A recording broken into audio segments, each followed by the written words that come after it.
BGM అయితే ఇచ్చి పడేసిన మనకు ఫస్ట్ హాఫ్ అని అనిపించదు, కానీ సెకండ్ హాఫ్లో బీజిఎం సేనాధిపతి క్యారెక్టర్ వచ్చేటప్పుడు ఉంటుంది కమల్ హాసన్ ఎంట్రీకి. ఆ బీజిఎం బుర్రపడే అసలు వేరే లెవెల్ ఉంది. తోపన సినిమా మాత్రం అసలు ఎస్జే సూర్య యాక్టింగ్, రకుల్ ప్రీత్ సింగ్, సిద్ధార్థ క్యారెక్టరేషన్ మూవీకి మాత్రం మెయిన్ పిల్లర్ అని చెప్పొచ్చు. సిద్ధార్థ ఇచ్చే కొన్ని డైలాగ్స్ మాత్రం మెసేజ్ ఉంటుంది సినిమాలో వేరే లెవెల్ అన్న. అసలు బ్రహ్మానందం గారి క్యారెక్టర్ ఒక సీన్లో వస్తారో అది హైలైట్.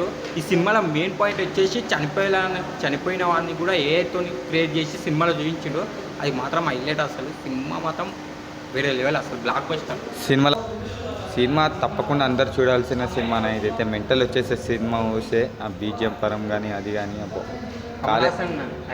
కమల్ హాసన్ గారు ఈ ఏజ్లో ఇట్లా ఆ మాత్రం కష్టపడడం అంటే మామూలు విషయం కాదు.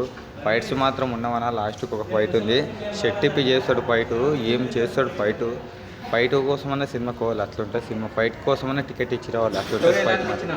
స్టోరీ కాలానికి తగ్గట్టు ఉందన్న. సొసైటీ గురించి అవినీతి పోగొట్టాలి, అది చేయాలని సినిమా మాత్రం కాలేదు. ఎగ్జామ్ ఇచ్చి పడేసింది శంకర్ గారు అయితే.